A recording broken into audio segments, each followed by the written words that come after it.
आदरणीय मडके साहेबांच्या सोबत मी मुख्यमंत्री समृद्ध पंचायत राज अभियानाअंतर्गत तुमच्या गावानं जो भारुडाचा कार्यक्रम ठेवला होता तो मला खूप आवडला. ॲक्च्युली भारतीय संस्कृतीचं जतन करणारं तुमचं गाव मला आढळून आलं. हल्ली अभंग असतील, गवळणी असतील, भारुड असतील, कुठेतरी नामशेष होत चाललेले आहेत. पण तुमच्या गावानं संस्कृतीचं जतन करत ही गोष्ट जपलेली आहे. त्या दिवशी गडबडीमुळे मला बोलण्याची संधी तिथं मिळाली नाही, पण ती कसर आज इथं भरून निघलेली आहे. ते परत एकदा त्या भारुडासाठी त्या माध्यमातून तुम्ही लोकांचं जे काय प्रबोधन केलं, एक वेगळं आणि गरजेचं माध्यम तुम्ही वापरलं, त्याबद्दल मी तुमच्या ग्रामपंचायतीचे पहिल्यांदा ऋण व्यक्त करतो. की मुलांचं प्रकट वाचन हल्ली कमी झालेलं आहे. पालकांच्या हे लक्षात आलं असेल की मुलं संध्याकाळी येतात, सरांनी अभ्यास दिलेला आहे म्हणतात, वही काढतात आणि त्याच्यावरती काहीतरी लिहित बसतात आणि तो अभ्यास झाला की माझा अभ्यास झाला असं म्हणतात. पालका आपल्या कामाच्या व्यापामध्ये असतात, त्यांना ते कळत नाही, तितका आढावा घेण्याचा वेळ मिळत नाही.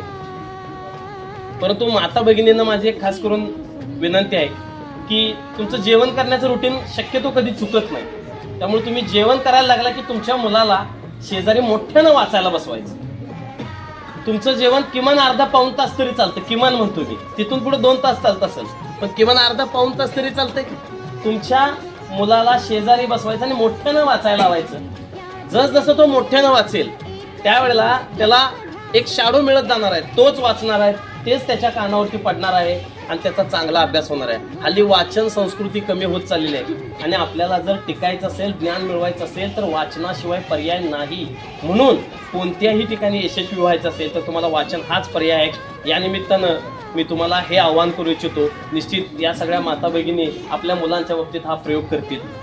जितकं तुम्ही आपल्या आईवडिलांचं ऐकाल, जितकं तुम्ही तुमच्या शिक्षकांचं ऐकाल, त्यानं तुमचंच भलं होणार आहे. कारण ती एकमेव माणसं अशी आहेत की ज्यांना तुमची काळजी आहे, म्हणून ते आपल्याला रागवतात. म्हणून घरामध्ये आई वडिलांनी रागवलं, शाळेमध्ये सरांनी रागवलं तर त्याचं फार वाईट वाटून घ्यायचं नाही. कारण ते कोणासाठी रागवत आहेत, कोणासाठी रागवत आहेत, कोणासाठी रागवत आहेत, कुणासाठी रागवत आहेत?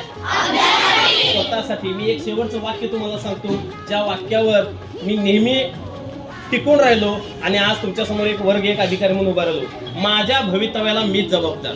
माझ्या अकिवाट गावच्या हायस्कूलच्या इयत्ता 5वीच्या वर्गावरती लिहिलेलं वाक्य आहे. या ठिकाणी माझी बहीण पण आहे, ती सुद्धा त्याच शाळेमध्ये शिकलेली आहे. तर त्या शाळेमध्ये माझ्या भवितव्याला मीच जबाबदार. तुमच्या मुलांना फक्त हे एक वाक्य रोज तुम्ही त्याच्याकडनं म्हणून घ्या. भलेही त्याला त्याचा अर्थ नाही कळू दे. जसा तो मोठा होत जाईल तसं त्याला वाक्याचा अर्थ कळत जाणार आहे की माझ्या भवितव्याला मीच जबाबदार. मी आज जे काय करणार आहे त्याचा फायदा तोटा मला भविष्यात होणार आहे. तुम्ही तुमच्या पाल्याला ह्या गोष्टीचे एक बीजारोपण करा की माझ्या भविष्यासाठी मी जबाबदार आहे. या ठिकाणी आदरणीय सरपंचांनी आणि या शाळेनं तुमच्या शाळेमध्ये येण्याची मला संधी निर्माण केली. या ठिकाणी आमचे मार्गदर्शक पोळी सर, ज्यांनी आज दिवसभरामध्ये खूप चांगल्या पद्धतीनं मला मार्गदर्शन केलं, त्यांचा आभार मानतो. तुमच्या सगळ्यांचं मी आभार मानतो आणि आपली रजा घेतो. धन्यवाद.